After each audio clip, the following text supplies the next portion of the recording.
बिस्मिल्लाहिर्रहमानिर्रहीम। अस्सलाम वालेकुम नाजरीन, उम्मीद है कि आप खैर वफ़ीयत से होंगे। आप देख रहे हैं यूट्यूब चैनल, मैं हूं इब्राहिम भुट्टा। आपसे रिक्वेस्ट है कि चैनल को ज़रूर सब्सक्राइब करें, बेल आइकन को प्रेस करना मत भूलिएगा। वीडियो को लाइक और शेयर ज़रूर कीजिए और कमेंट सेक्शन में अपनी राय भी ज़रूर दीजिए। सबसे पहले तो हम खबर शामिल करते हैं कि वफाकी वज़ीर दाखिला मोहसिन नकवी साहब की वज़ीर आला अली अमीन गंडापुर साहब से मुलाकात हुई। अली अमीन गंडापुर साहब ने ईवान वज़ीर आला आमद पर मोहसिन नकवी साहब का खैर मकदम किया। दोनों रहनुमाओं की मुलाकात में सूबे में अमन व अमान की सूरत हाल और कुरम में क़याम अमन के लिए इक़दामात पर तबादला ख्याल किया गया।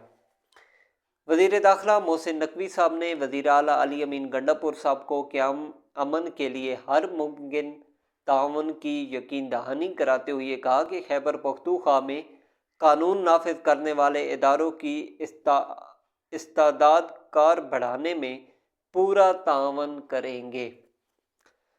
वज़ीर दाखिला साहब का कहना था कि कुरम में क़याम अमन औलियन तरजीह है। तमाम स्टेक होल्डर्स की मशावरत से कुरम में पायदार अमन के लिए इक़दामात की ज़रूरत है। वज़ीर दाखिला साहब ने कहा कि शहादा हमारे लिए सरमाया इफ्तिखार हैं, लाजवाल कुर्बानियों को सलाम पेश करते हैं। वज़ीर आला अली अमीन गंडापुर साहब का कहना था कि शहादा की कुर्बानियाँ नाकाबिल फरामोश हैं, मिलकर दहशतगर्दी का मुकाबला करेंगे। उसके अलावा जमयत उलमाए इस्लाम के सरबराह मौलाना फजल रहमान साहब ने वज़ीर आज़म शहबाज शरीफ साहब से मुलाकात की है।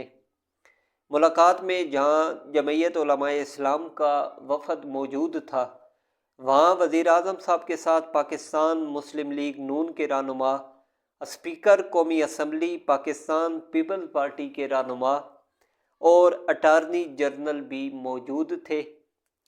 मुलाकात के बाद मीडिया से गुफ्तगू करते हुए मौलाना फजल रहमान साहब ने कहा कि हमने अपना मौक़िफ़ मुलाकात में दोहराया। हमने वाज़ेह किया कि दोनों ईवानों से बिल मंजूर होने के बाद एक्ट बन चुका है। मौलाना फजल रहमान साहब ने कहा कि अगर सदर साहब ने इतराज़ करना है तो एक इतराज़ हो चुका, जिसका जवाब स्पीकर साहब ने दे दिया।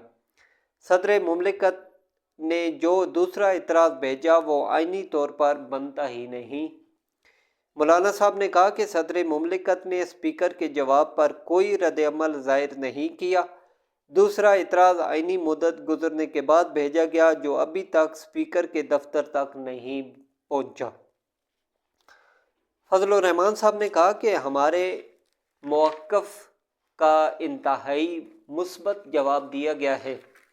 वज़ीर आज़म साहब ने वज़ारत कानून को फौरी तौर पर हदायत की कि कानून व आइन के मुताबिक अमली इक़दामात करें। उम्मीद है आइन व कानून के मुताबिक अमली इक़दामात हमारे मुतालबात के मुताबिक होंगे। मौलाना साहब ने कहा कि वज़ीर आज़म साहब ने अच्छी नीयत से बात की है, उम्मीद है मामला हल हो जाएगा। शायद इस मामले पर पार्लियामेंट के मुश्तरका इजलास की ज़रूरत भी ना पड़े। उसके अलावा पाकिस्तान तहरीक इंसाफ के लिए एक और खुशखबरी है कि बानी PTI इमरान खान साहब की एहलिया बुशरा बीबी साहिबा इसनाद दहशतगर्दी अदालत रावलपिंडी में पेश हुई।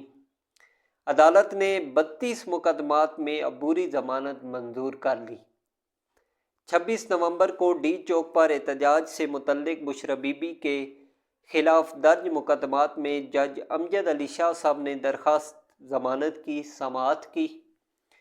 बुशरा बीबी साहिबा 32 मुकदमात के सिलसिले में इसनाद दहशतगर्दी की खसूसी अदालत में पेश हुई, जहां उनकी जानिब से वकील मोहम्मद फैसल मलिक ने ज़मानत की दरख्वास्तें दायर की हैं।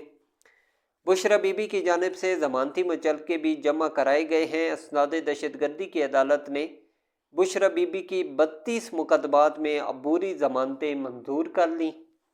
अदालत ने बुशरा बीबी साहिबा को 13 जनवरी तक 24 से 27 नवंबर एहतजाज के किसी मुकदमे में गिरफ्तार न करने का हुक्म देते ہوئے تمام 32 مقدمات کی تفتیشی افسران کو نوٹس جاری کر کے ریکارڈ طلب کر لیا۔ اس کے علاوہ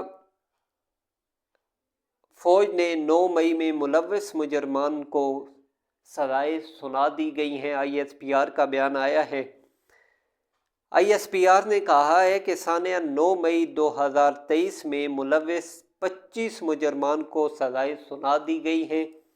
ISPR کے مطابق اس دن قوم نے سیاسی طور پر بھڑکائے گئے اشتعال انگیز تشدد اور جلاؤ گھیراؤ کے افسوسناک واقعات کا مشاہدہ کیا، جو پاکستان کی تاریخ میں ایک سیاہ باب کی حیثیت رکھتے ہیں۔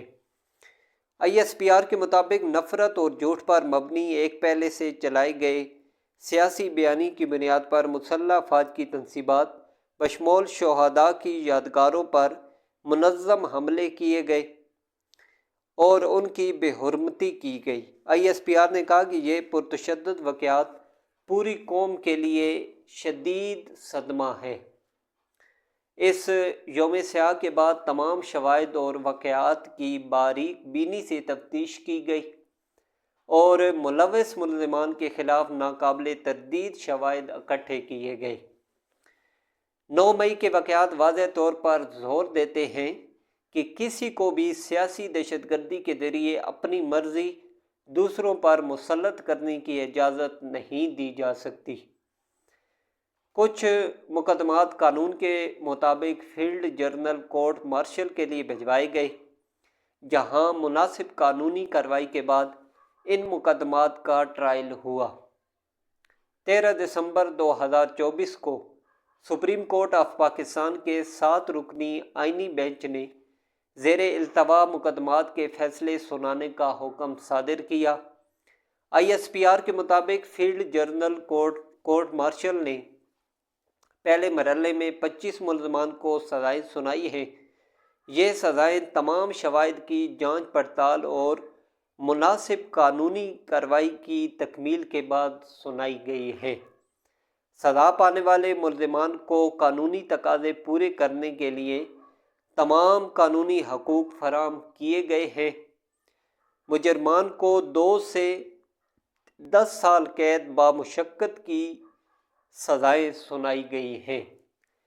تو یہ تھی وہ رپورٹ جو ISPR کی جانب سے ریلیز ہوئی۔ تو اگلے ویڈیو میں آپ سے دوبارہ ملاقات ہوگی۔ اپنا خیال رکھیے گا۔ اللہ حافظ۔